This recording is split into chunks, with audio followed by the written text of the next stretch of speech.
Bonjour à tous, bienvenue pour une nouvelle vidéo. On est parti aujourd'hui pour parler des Memphis Grizzlies parce que cette équipe fait vraiment un super début de saison. Donc c'est l'occasion de faire une petite analyse. Let's go. Et on va commencer en parlant de ce qui s'est passé l'année dernière. On a eu une saison vraiment ultra bizarre. On a eu Jack qui était suspendu, quasiment la moitié de l'équipe toujours blessée. Et au final, une saison bien dégueulasse, 27-55, il y a vraiment rien qui allait. Alors qu'au début de saison, vraiment, je pense que beaucoup de monde attendait les Grizzlies à un gros niveau.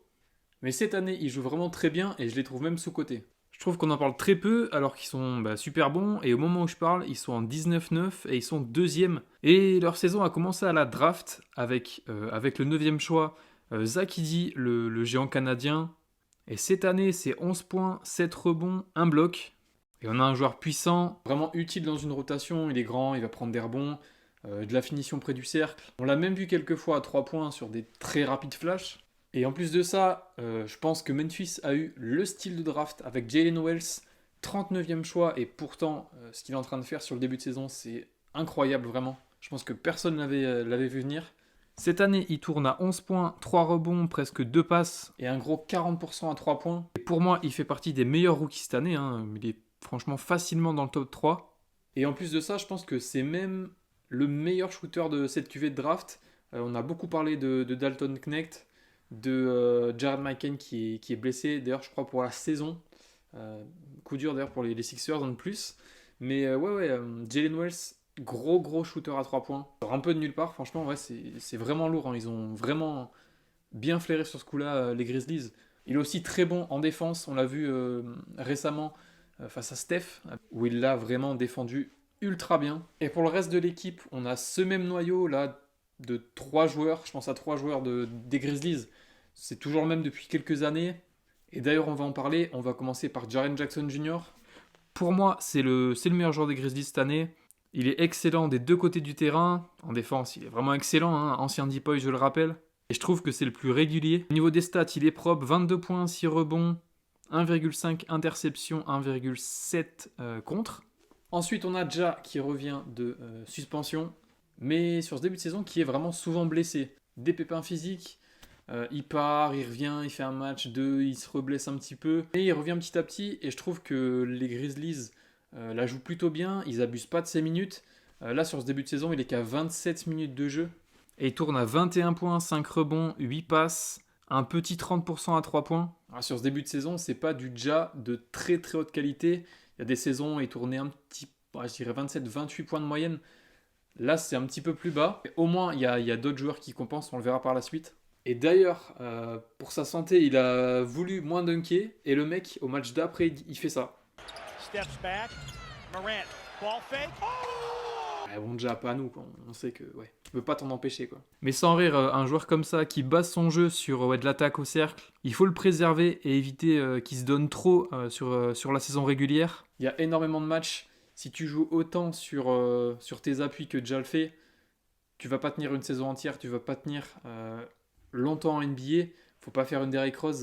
Il était à Memphis, il a dû forcément lui en parler. Après, cette année, je le trouve meilleur en playmaking. Il score un petit peu moins, mais je trouve qu'il fait un petit peu plus jouer les autres. Et le troisième joueur de ce noyau, je vais parler de Desmond Bain, qui a été très très bon l'année dernière, sûrement le meilleur joueur des Grizzlies dans tout ce bordel. Mais cette année, c'est pas forcément ça. Alors l'an passé, il tournait à 24 points, 5 passes, 4 rebonds, presque 40% à 3 points. Et cette année, c'est seulement 14 points, 4 passes D, 6 rebonds et 33% à 3 points. C'est presque 10 points de moins comparé à l'année dernière, mais après, bon, les circonstances, c'est pas du tout les mêmes. Mais en vrai, je trouve pas ça si catastrophique parce que même quand Desmond Bain n'est pas si bien comme actuellement, les Grizzlies sont super bons, ils jouent super bien. Et même au classement, c'est vraiment ça, ils sont deuxième.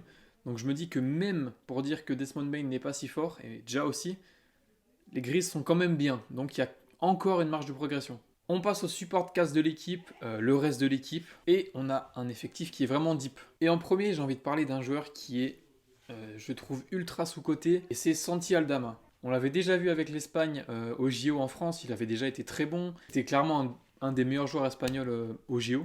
Et cette année, avec Memphis, il fait sa meilleure saison NBA. 13 points par match, ce qui est son carrière high, 8 rebonds par match, carrière high aussi, 3 passes par match, carrière high aussi. Sans oublier qu'il fait quand même 2,13 m et qu'il shoot à 40% à 3 points. Honnêtement, avec son temps de jeu et ce qu'il nous propose, c'est vraiment ultra fort. C'est un joueur qui est beaucoup trop sous-coté. En plus de ça, c'est 5-6 tirs tentés à 3 points par match. Hein. C'est pas sur un tout petit échantillon, on se dit ouais, il a de la chance, les pourcentages sont gros. Non, c'est vraiment un bon shooter. Et ouais, il sort du banc et quand il sort, il est toujours efficient. Et ouais, je pense qu'il pourrait clairement être dans les discussions d'un Six Man of the Year, ça m'étonnerait pas du tout. On passe à un autre joueur du banc qui est ultra utile aussi, c'est Scottie Pippen Jr. Là aussi, on a un joueur très très intéressant en backup de Ja ou à sa place quand Ja n'est pas là. Hein. Et lui aussi, il est bon, hein. 10 points, 3 rebonds, 5 passes, un peu plus de 30% à 3 points. Avec ouais, des grosses qualités en défense, mais ça, je pense que c'est dans les gènes. Hein. Un autre joueur aussi qui revient de loin, c'est Jay Huff. Il avait un two-way contract après ouais, un an passé, il me semble, aux Lakers, peut-être à Washington. Et là, il a signé un beau petit contrat. 4 ans, 10 millions, un truc comme ça. Donc ouais, il se met bien, hein. Il a sa petite place en NBA.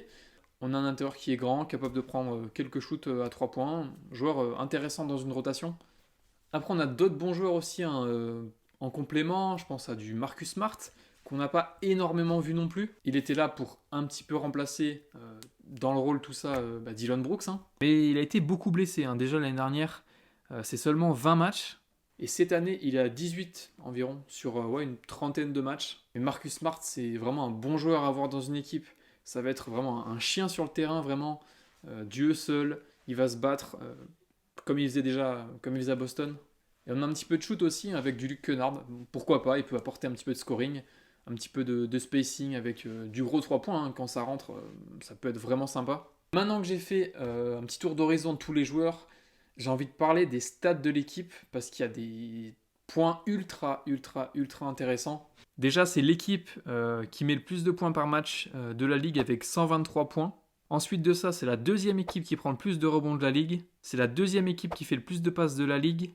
Et c'est la troisième équipe qui a le plus de blocs de la ligue.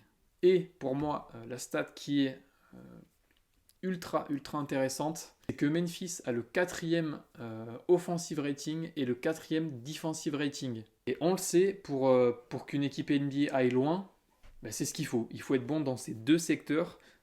C'est très souvent qu'une équipe championne NBA est dans le top 5-10 dans l'offensive rating et dans le defensive rating. Et c'est le cas pour ces Grizzlies. Et ouais, c'est vraiment une équipe qui est pleine d'énergie, qui est beaucoup en mouvement sur le terrain. Donc maintenant, il faut voir ce que ces Grizzlies nous réservent pour la suite de saison. On va espérer pas de grosses blessures pour Ja, qui soit là le plus possible. C'est quand même un joueur qui est ultra bien à voir jouer. C'est trop bien de voir Ja Morant jouer. On va espérer qu'il ne refasse pas de dinguerie comme il a pu faire avant. Et ouais, en tout cas, les Grizzlies, équipe ultra sous-cotée que j'ai vraiment kiffé, que je kiffe regarder. On en a fini pour cette vidéo. Si vous avez kiffé, n'hésitez pas à mettre un like, à commenter, à vous abonner. Ciao!